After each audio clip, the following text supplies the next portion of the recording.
Clip number 1138۔ اس clip میں آپ قرآن پاک کی سورہ لقمان کی آیت نمبر 19 سے 20 تک کی تلاوت، ترجمہ قرآن اور تفسیر قرآن صراط الجنان سماعت فرمائیں گے۔ بسم اللہ الرحمن الرحیم۔ ترجمہ، اللہ کے نام سے شروع جو نہایت مہربان رحمت والا ہے۔ وَاقْصِدْ فِي مَشْيِكَ وَاغْضُضْ مِن صَوْتِكَ إِنَّ أَنكَرَ الْأَصْوَاتِ لَصَوْتُ الْحَمِيرِ۔ ترجمہ، اور اپنے چلنے میں درمیانی چال سے چل اور اپنی آواز کچھ پست رکھ، بے شک سب سے بری آواز گدھے کی آواز ہے۔ وَاقْصِدْ فِي مَشْيِكَ، اور اپنے چلنے میں درمیانی چال سے چل۔ حضرت لقمان رضی اللہ تعالیٰ عنہ نصیحت کرتے ہوئے مزید فرمایا، اے میرے بیٹے، جب تم چلنے لگو تو نہ بہت تیز چلو اور نہ بہت سست، کیونکہ یہ دونوں باتیں مذموم ہیں، ایک میں تکبر کی جھلک ہے اور ایک میں چھچھورا پن ہے، بلکہ تم درمیانی چال سے چلو، نیز شور کرنے اور چیخنے چلانے سے احتراز کرو، بے شک سب سے بری آواز گدھے کی آواز ہے۔ مقصود یہ کہ شور مچانا اور آواز بلند کرنا مکروہ و ناپسندیدہ ہے، اور اس میں کچھ فضیلت نہیں، جیسے گدھے کی آواز کے بلند ہونے کے باوجود مکروہ اور وحشت انگیز ہے۔ أَلَمْ تَرَوْا أَنَّ اللَّهَ سَخَّرَ لَكُم مَّا فِي السَّمَاوَاتِ وَمَا فِي الْأَرْضِ وَأَسْبَغَ عَلَيْكُمْ نِعَمَهُ ظَاهِرَةً وَبَاطِنَةً وَمِنَ النَّاسِ مَن يُجَادِلُ فِي اللَّهِ بِغَيْرِ عِلْمٍ وَلَا هُدًى وَلَا كِتَابٍ مُنِيرٍ۔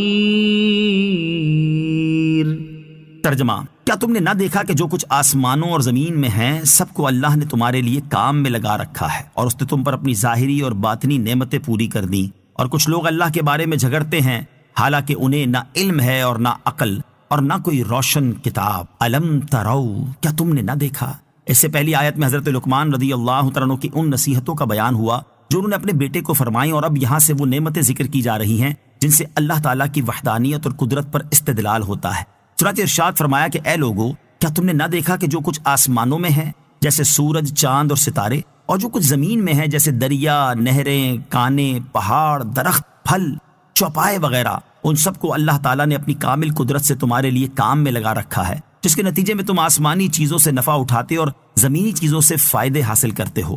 فَأَسْبَغَ عَلَيْكُمْ نِعَمَهُ ظَاهِرَةً وَبَاطِنَةً، اور اس نے تم پر اپنی ظاہری اور باطنی نعمتیں پوری کر دیں۔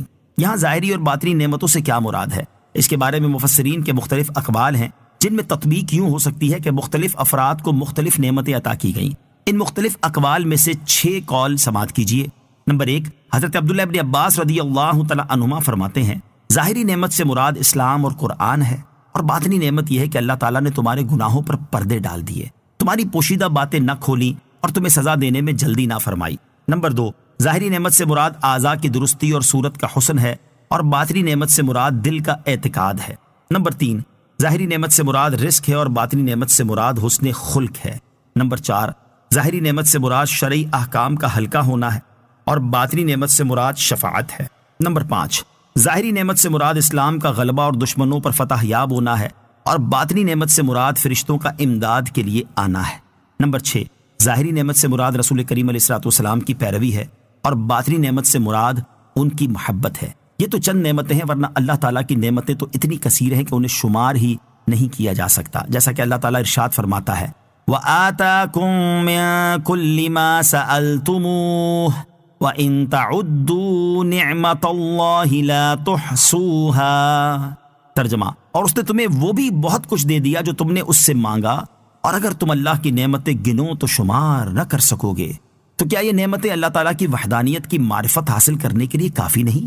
وَمِنَ النَّاسِ مَن يُجَادِلُ فِي اللَّهِ بِغَيْرِ عِلْمٍ، اور کچھ لوگ اللہ کے بارے میں علم کے بغیر جھگڑتے ہیں۔ ارشاد فرمایا کہ کچھ لوگ ایسے ہیں جو اللہ تعالیٰ کے بارے میں جھگڑتے ہیں حالانکہ ان کے پاس نہ علم ہے، نہ عقل، اور نہ ہی کوئی روشن کتاب ہے، اس لیے وہ جو کہیں گے جہالت اور نادانی ہوگی، اور اللہ تعالیٰ کی شان میں اس طرح کی جرت اور لب کشائی انتہائی بیجا اور گمراہی ہے۔ شان نزول، یہ آیت نضر بن حارث، ابی بن خلف، امیہ بن خلف اور ان جیسے دیگر کفار کے بارے میں نازل ہوئی جو بے علم اور جاہل ہونے کے باوجود نبی کریم صلی اللہ تعالیٰ علیہ وسلم سے اللہ تعالیٰ کی ذات و صفات کے متعلق جھگڑے کیا کرتے تھے۔ نوٹ: اس آیت کی تفسیر سے متعلق مزید کلام سورہ حج کی آیت نمبر 8 کی تفسیر میں ملاحظہ فرمائیں۔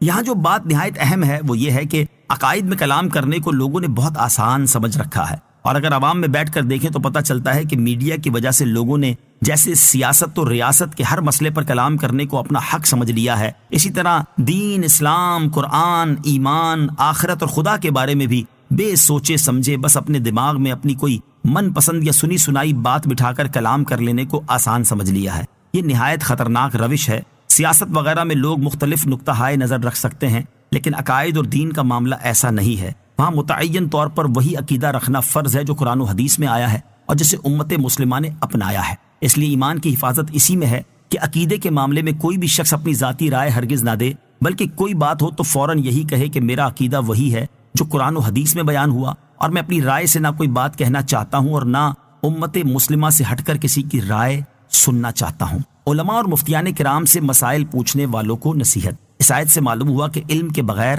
دینی احکام اور مسائل میں بحث نہیں کرنی چاہیے۔ اس سے ان لوگوں کو سبق حاصل کرنا چاہیے جو علماء اور مفتیان کرام سے مسائل پوچھنے آتے ہیں، اور جب انہیں اپنی پسند اور مراد کے مطابق جواب نہیں ملتا تو وہ جاہلوں کی طرح جھگڑا شروع کر دیتے ہیں۔ یاد رہے کہ ایک عالم اور مفتی کی ذمہ داری شریعت کے حکم کو بیان کرنا ہے، جبکہ عوام کی ذمہ داری اس حکم کے مطابق عمل کرنا ہے، نہ کہ بحث کرنا اور جاہلوں کی طرح جھگڑا شروع کر دینا تو کسی مسلمان کی شان نہیں بلکہ یہ تو کافروں کا طریقہ ہے۔ لہٰذا اس سے ہر مسلمان کو